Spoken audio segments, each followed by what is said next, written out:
Здравейте! В този урок по HTML5, как се прави сайт, ще разгледаме някои нови тагове и ще обясним кога и за какво е редно да се използват те. Както виждате, сме подготвили за вас една страница с основния код, който трябва да съдържа една HTML страница. Нека да поясним, че HTML се използва само за структурирането на страницата. Това ще го разберете по-нататък в нашия урок. Всички стилове по страницата се правят с CSS. За да разберете какво точно означава стилизация на страницата, ще направим връзка с създаден от нас CSS файл и ще подредим елементите в отделни прозорци, така че страницата да изглежда като страница от сайта. HTML и CSS са взаимно свързани. Затова в нашите уроци ние ще се наложи да разгледаме и CSS.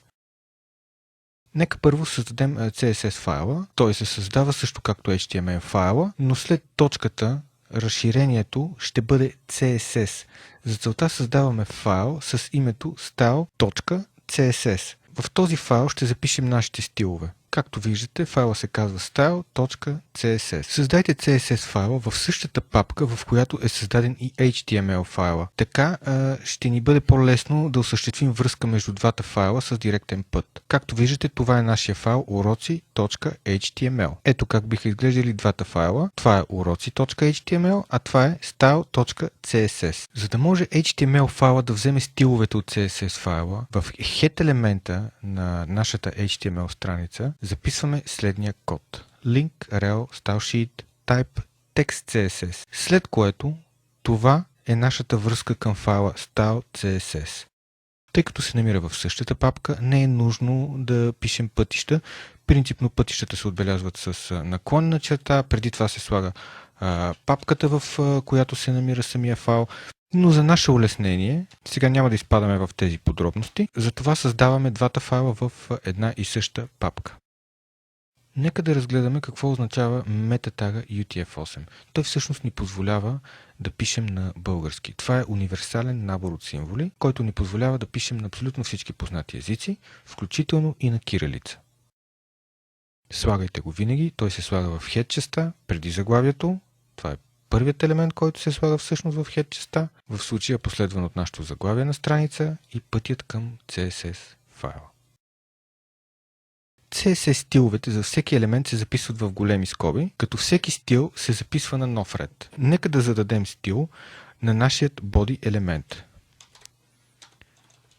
Както виждате, това са скобите, в които ние ще запишем стиловете. Използва се табулация, за да подредим нашия код и да може той да бъде четлив. Първият стил, който ще зададем за body, това ще бъде border, който ще бъде 1 пиксел, solid, red. Даваме запис. Нашият border е 1 пиксел, solid, red. Какво означава това? Че сме създали border, т.е. рамка на нашия елемент body, който е с дебелина 1 пиксел. Solid, това е реквизит, който винаги се слага за border, запомнете го. И цвета, който ще бъде червен. Ето как всъщност ще изглежда, когато дадем рефреш. Както виждате, огради се в рамка. Нека сега да му зададем 4 пиксела. И когато дадем отново рефреш, дебелината на бордера става 4 пиксела. Padding и margin.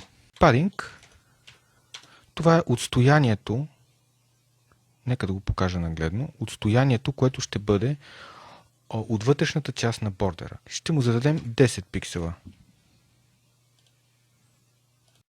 Даваме рефреш отново. Както виждате, цялото съдържание се издърпа навътре с 10 пиксела от всички страни на бордера. Сега ще зададем margin. Отново 10 пиксела. Това е отстоянието от външната страна на бордера. След като дадем рефреш, виждате как бордера се сви точно с 10 пиксела. Всеки нов стил се записва на нов ред, като първо се записва името на стила, 2 точки и съответно съдържанието към самия стил. В случая сме задали border, padding и margin. Връщаме се отново към нашата HTML страница. Ние зададохме стила ето за този елемент, body. Както виждате, всички останали елементи се намират в него и ето как изглежда на страницата. Нека да зададем стилове за останалите елементи. Ще зададем стил за header. За да ни бъде по-лесно, ще копираме в същите стилове. И така, header елементът отново трябва да е с бордер, който е 4 пиксела. Както виждате, той се огради. В header елемента ние имаме H1. H1 елемент, който се използва за заглавие. Това е нашето заглавие в случая. Параграф е описание. Това е описанието на нашия сайт. В случая сме го сложили в header, защото е от съществено значение. Това е всъщност дескрипцията на нашия сайт. Nav се използва за навигация. Това е навигационен бар. Прието е отделните менюта в Nav да се слагат в Unordered List или UL.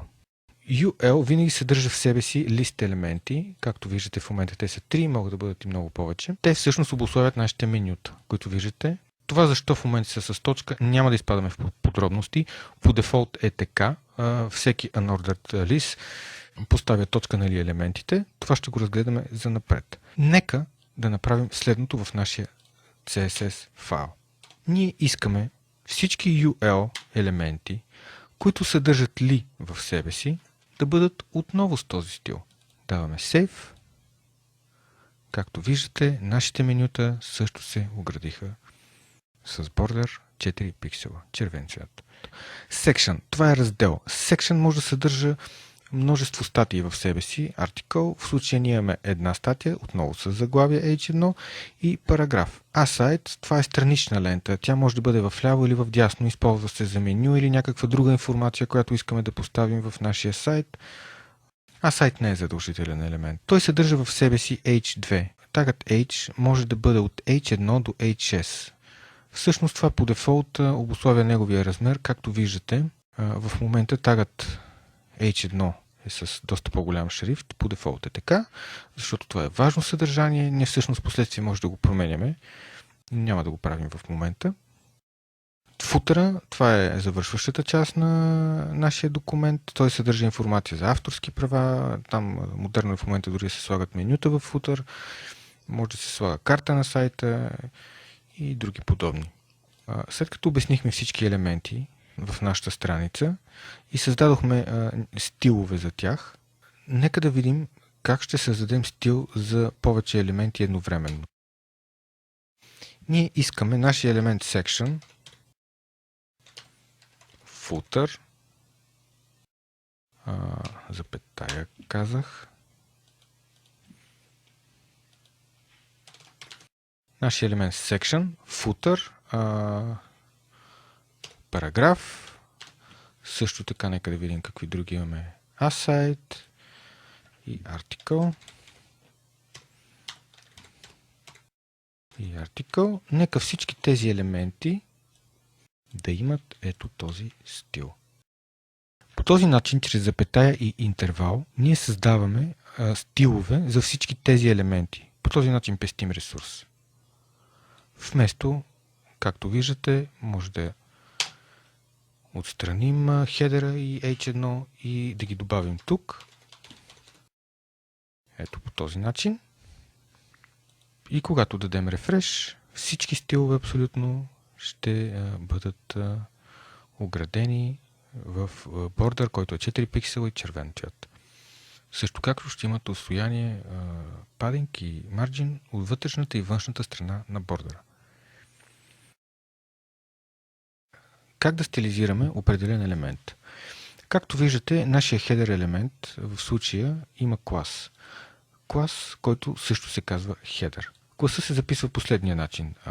Клас равно на името на класа, ограден в кавички. Името на класа е произволно, може да се избере от нас. Съветвам ви да пишете смислени текстове, които да отговарят на самите елементи, така че може в последствие да се ориентирате какво сте писали в кода. Не слагайте цифри и недвусмислени думи. Това значително ще ви улесни, ако се наложи един ден промяна в вашия код. Сега нека да променим стила на хедер елемента. Както виждате, нашия хедер елемент в случая е заглавие, който е с клас header. Ние ще му зададем само и единствено на него. Клас се отбелязва с точка и името на нашият клас, който в случая е header. В случая само нашия елемент с клас header ще бъде с цвят, който е, да кажем, green, зелен.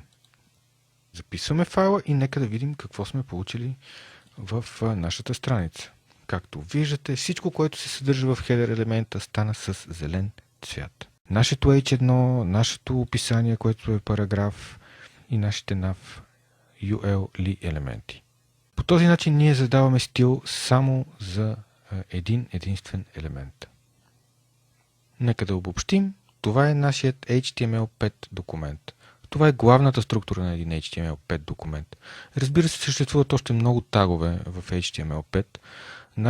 Нашата структура може да стане много по-богата и по-разнообразна, но в случая ние няма да я разглеждаме. Запомнете тази структура, тя е основна. Ако успеете да усвоите бързо всичко, което разгледахме в този урок, ако успеете да научите всички тези тагове, всички тези елементи, много бързо ще навлезете в материята и ще ви бъде по-лесно да напредвате в последващите ни уроци. Надявам се урокът да ви е бил от полза и да се видим в следващите ни уроци. Благодаря.